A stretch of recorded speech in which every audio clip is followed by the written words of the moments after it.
Danny asked me to speak on reducing the size and cost of government. And every government promises that they're going to do this because they're going to cut waste that the other guys didn't over the last several decades of us being told we're going to cut waste and make things more efficient. And yet, there's still lots of waste and there's still lots of inefficiencies, and government spending continues to go up.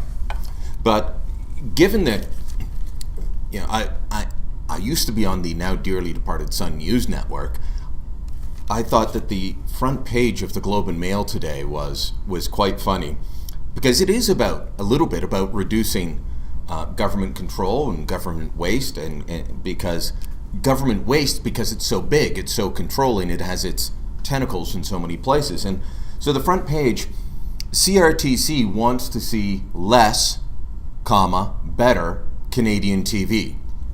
People keep asking me, why did Sun News Network go under? Part of the reason was we had a mandate to produce a certain amount of Canadian content just to have our license, but we never had a mandate that would allow us to reach the number of homes that you need to make the money to pay for the Canadian content. So in our bizarre, everyone kept saying, well, you guys are free marketers. You must believe in the free market, so why don't you just do that? Well, that's not how it works in Canada. We do not have a free market system. If we did, I think Sun News Network would still be on the air.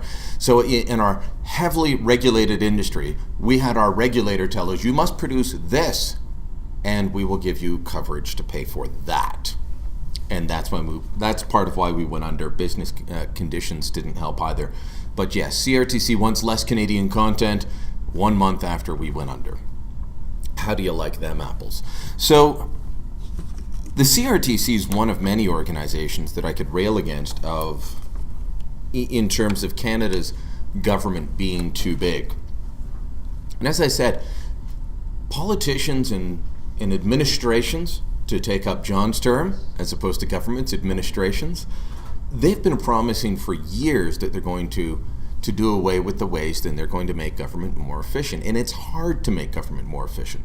Having actually worked in government, I can tell you that I'm regularly asked, why can't government run like a business? Well, if they did, the taxpayers would scream. In business, you can cut corners. You can say, you know what, we're not going to follow that process this time. Let's just go with it because we need to get moving on. In government, you can't. You will be sued. If you have a contract that's open for tender and you don't follow the rules that are established and in place already, whoever loses on the contract is going to sue. You cannot cut corners in government the way that business can, quite legally, quite honestly, and so that does impose greater costs on government. But that's not the only reason government is less efficient. There's many reasons. But for years we have been told, we'll make government more efficient. I used to cover John Manley back when he was not only Minister of Finance, but Minister of Everything in the Chrétien administration. And he always talked about moving money from low priorities to high priorities. See, John wasn't about cutting the actual size of government or the number of dollars the government spent, but he might say, we no longer value this quite as much, so we'll take money out of that. Instead of returning the money to the taxpayers, though, they would move it into healthcare, or they'd move it into some other priority area at the time. Now, that's not to say that under Chrétien we didn't see a lowering of taxes. We saw a great lowering of taxes, and that helped the economy quite a bit, thus proving that government spending more money doesn't necessarily mean it's better for the economy. An argument that we can have from here to eternity with progressives, and they will never admit that. So what do you need to do then if you want to reduce the size and the cost of government? It's not about saying, how do we make this department or that department run more efficiently, although we should always be on the watch for that. It's about cutting government departments. It's about getting rid of them completely. Story that John shared with me many times is that in 2000, he was down in the United States as George W. Bush was seeking the Republican nomination to be their presidential candidate. And we've all seen Rick Mercer stop George W. Bush, and I forget what he trapped him in. I think he, in a loud room, talked about Canada's Prime Minister, Jean Poutine, sending wishes. And of course, ha ha ha, stupid George Bush didn't know. It was a loud room and, maybe he misheard. What's more telling was that John Robson asked him, what does government do that it shouldn't be doing? And he didn't have a good answer. Rick Perry, in the last round of Republican primary, said he had 3 things that he wanted government to get out of and then couldn't remember all 3 of them during one of the debates, in a horrific display of amnesia, sudden amnesia. But we can look at the Americans and say, well, isn't it bad that supposedly conservatives don't know what government is doing that they shouldn't be doing? But if you ask that question in Canada, you just wouldn't get an answer. Very few Canadian politicians would be willing to say, we are currently doing A, B, and C, and we should stop doing C. Because there is a Canadian mentality that says government doing things is always good. One of the jobs when you are a new reporter or lower on the run is to go out and do what are called streeters. So a big story happens and you go out and you do the man on the street interviews. And that gets played in the TV newscast or the radio newscast. And it's just, such and such happened. What do you think? Invariably, when you go out and ask Canadians about a big story, the answer is, well, the government should do something. The price of gas just spiked overnight. What do you think should happen? Well, the government should do something. If you ask them what level of government or what the government should do, they don't know. But they do know that the answer is government should do something. And part of what we need to do if we want to reduce the size of government is break that mindset that exists that says the government should do something. Did you know that there is essentially a wheat board for Canadian inland fishermen in this country? I know Tom's nodding his head, he knows that, and Danny knows that, but few people know that we have in this country, let me pull it up here, the Freshwater Fish Marketing Board. At Freshwater Fish, we pride ourselves in providing the world's best wild-caught freshwater fish products from fish sustainably harvested from the pristine lakes of Canada. Headquartered in Winnipeg, Manitoba, the heart of Canada's inland commercial fishery, we are world-renowned for the high quality and consistent supply of our catch dating back to 1969. We buy, process, and market all freshwater fish caught for commercial sale in Manitoba, Alberta, and the Northwest Territories. Have you looked in your grocery store for freshwater fish caught in Canada? Have you tried to find fish in your grocery store caught in Canada? It's hard to do. So we have a government agency whose job it is to market this stuff, and I can't find fish caught in Canada in my own grocery store. It's all from China, even if it's caught off our respective coast, off either coast. It invariably says product of China because they caught it, they processed it, they packaged it, and they sold it back to us. So you're not going to be finding Canadian freshwater fish. So what's the point of having this government department? Why does it exist? And when did it become government's job to sell the fish that our fishermen caught? I don't know that that's ever been government's job, but we've had this agency since 1969 and most Canadians know nothing about it. So I've been on this hobby horse for several years. I just want to take a look at the date of this blog post that I did. January 4th, 2012. So I'd been doing this for quite a while, and then January 4th, 2012, in the lead up to the budget that year, I started saying, okay, here's the list of government agencies I think that they need to be cut. And I invited people to take a look at the list below and give their opinion. Now, these are all different organizations, Schedule 1, Schedule 2, departments, agencies, special operating agencies of the Government of Canada. Now, we know that there's Agriculture Canada, we know about Canadian Heritage, Citizenship and Immigration, Finance, Departments of Fisheries and Oceans, and we can debate that whether those should exist. But below those ministry-level organizations, there is a much longer list, from the Coast Guard to the Canadian Forces Non-Public Funds Organization, the Communications Security Establishment, statutory and other agencies such as the Atlantic Canada Opportunities Agency, the Copyright Board, the Hazardous Materials Information Review Commission, the Office of the Commissioner of Federal Judicial Affairs, the Office of Communications Security Establishment Commissioner, which is different and separate from the Communications Security Establishment. Each of these organizations has its own administration. They have their own, sometimes they will have their own board of directors, but they definitely have their own top dog, for lack of a better term. Sometimes it's the director general or the executive director or what have you.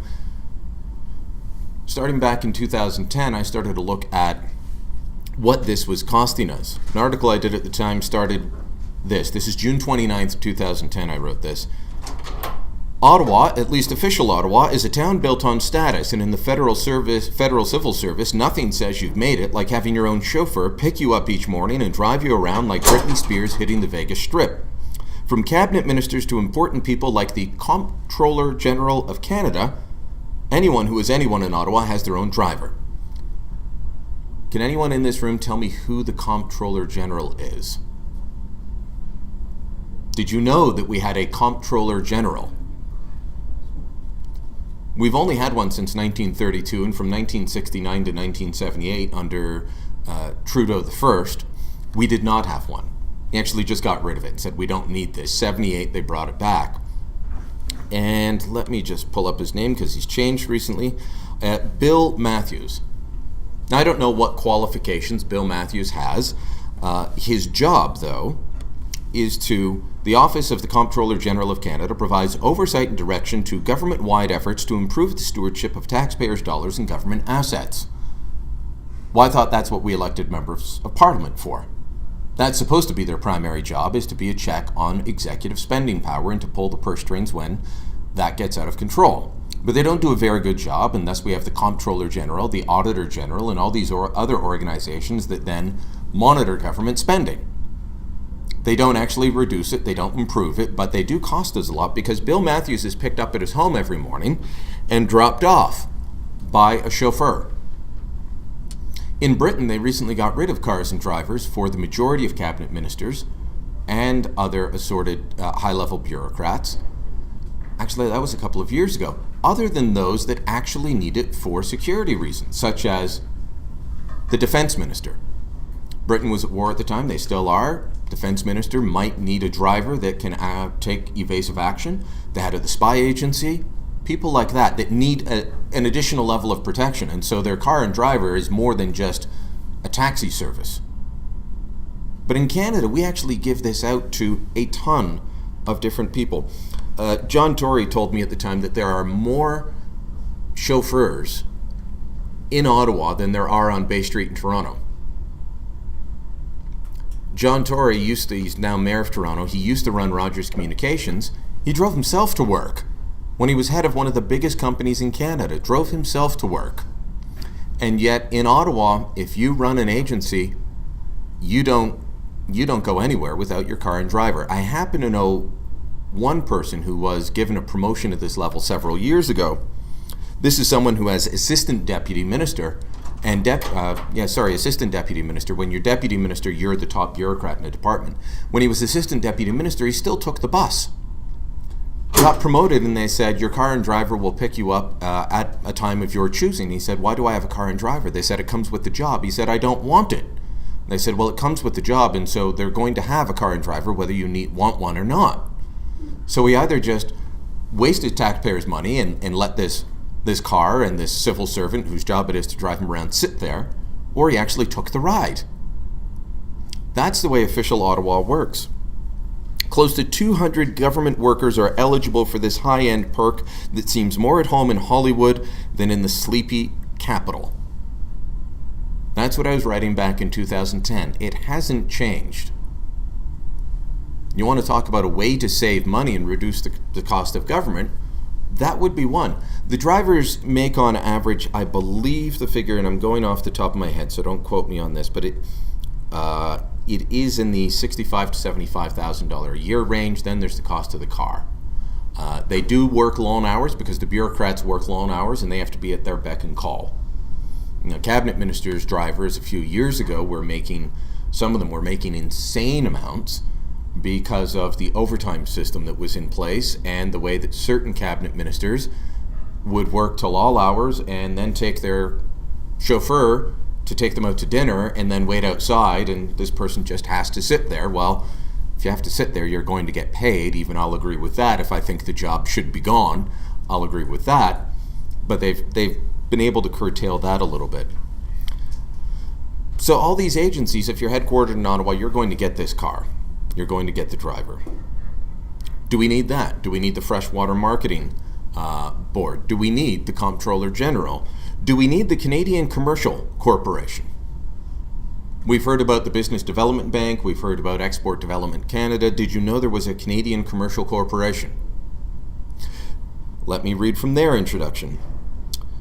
A Crown Corporation of the Government of Canada, the Canadian Commercial Corporation acts as Canada's international contracting and procurement agency.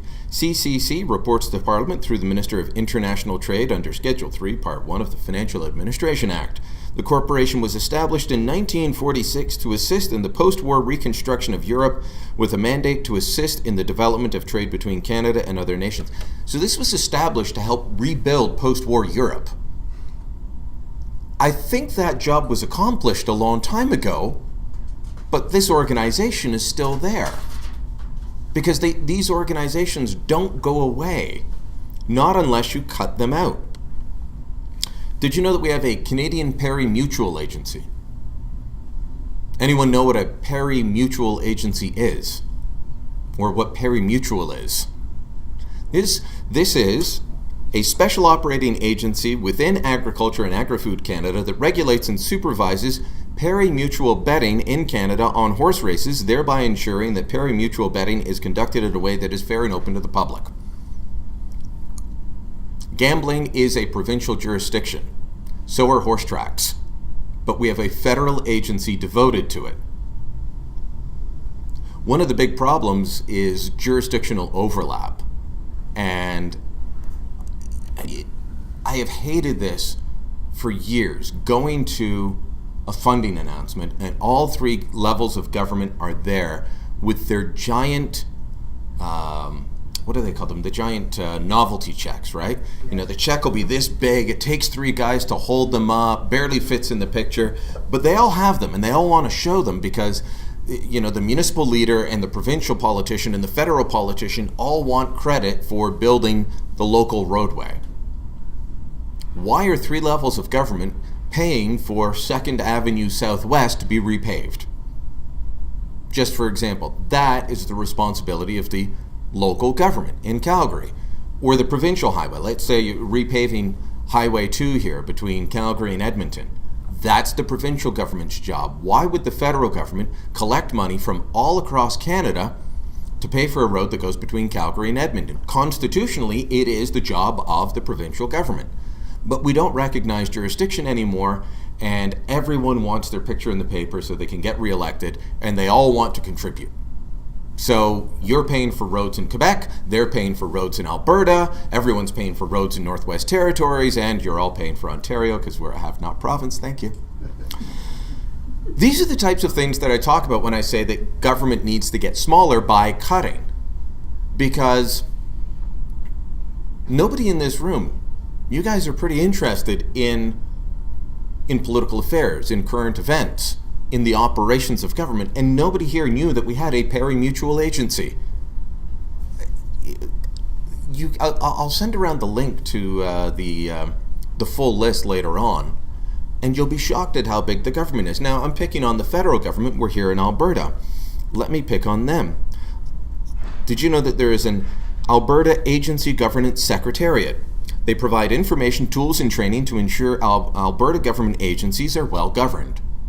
They have an agency for the agencies to make sure that they operate properly. The Alberta government took me a little while longer to find their full list of agencies, and they do it in a different way, so it'll take me a bit longer, but they list them under their ministries. So under agriculture, they have the Agriculture Financial Services Corporation. So they have a provincial version of what is essentially Farm Credit Canada, because banks apparently can't lend you money for getting you equipment.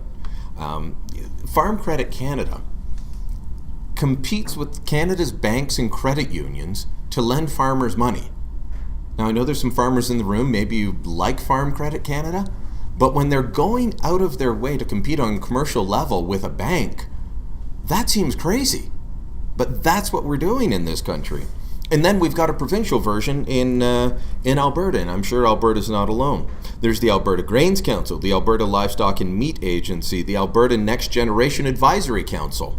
Every time you create one of these new bodies, even if you think that what it does is a function of that ministry, but when you create it as a new separate body, a new separate entity, that requires its own administration, its own leadership, that requires a six-figure salary, maybe it includes a car and driver, we don't know, but that's how government grows.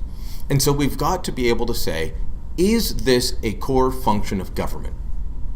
If it's not a core function of government, does the need that established this agency, this ministry, this board, does it still exist? Is post-war Europe built? I think so. Can we get rid of the Canada Commercial Corporation? I think so. Do Canadians drink enough milk? Can we get rid of the Canadian Dairy Commission? I would think so. I don't know how many young farmers I've talked to, and I know supply management, again, I'm in a room of farmers, but supply management can be a touchy issue. It has not hurt the grain farmers to get rid of the wheat board.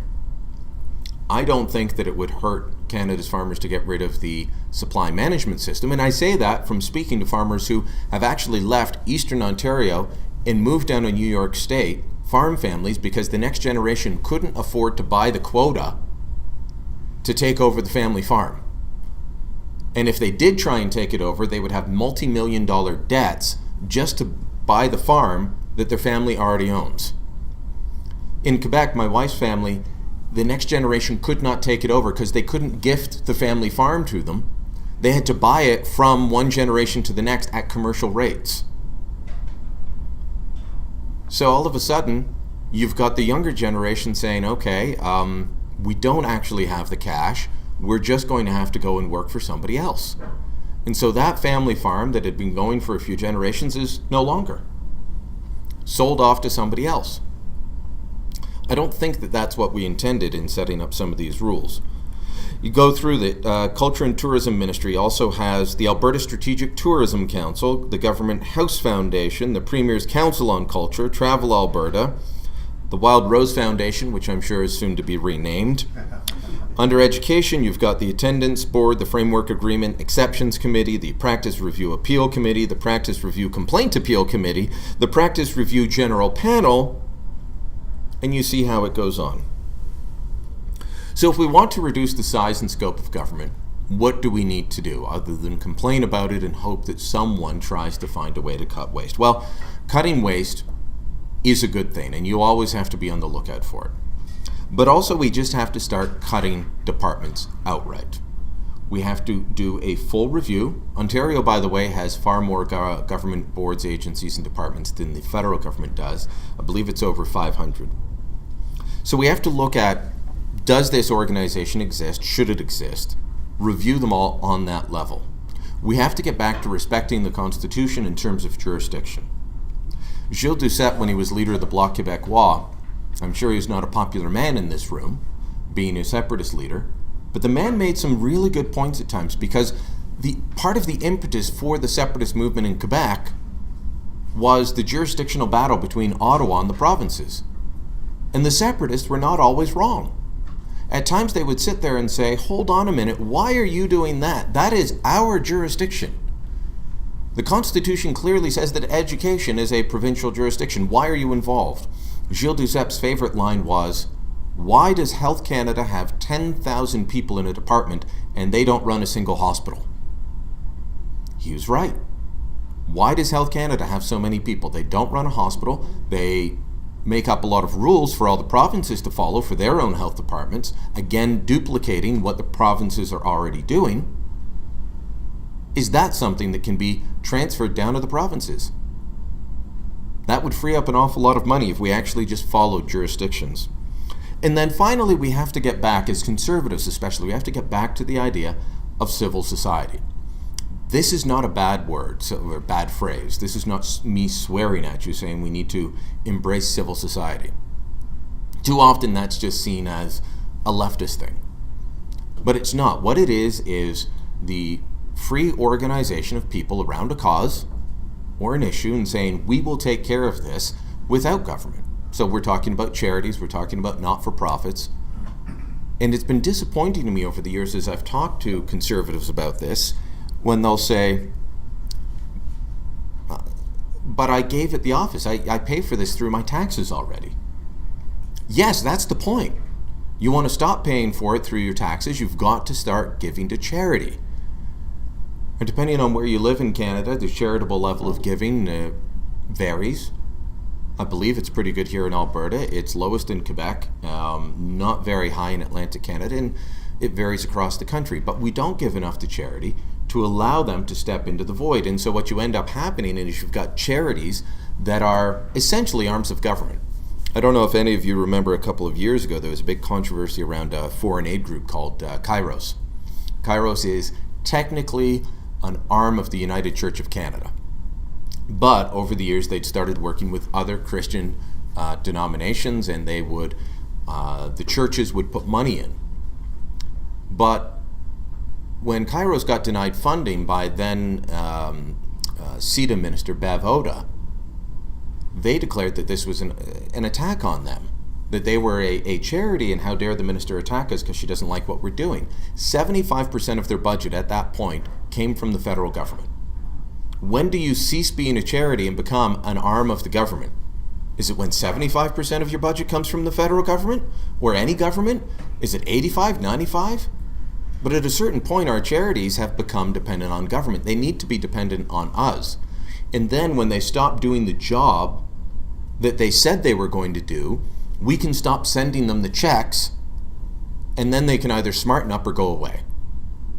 But when they are charities that rely primarily on government grants, the bureaucrats don't care. They just want to make sure that the paperwork is filled out properly, that there was some kind of transparency in how the money was spent, and some attempt to attain the goal that the money was earmarked for.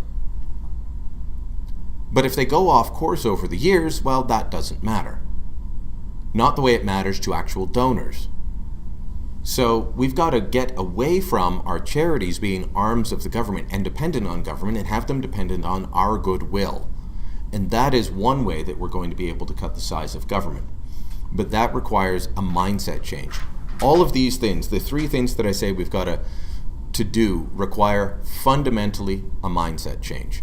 Cutting government departments that shouldn't exist, finding things that government does that it shouldn't be doing, that's one. Getting back to respecting jurisdiction so that there's not government overlap.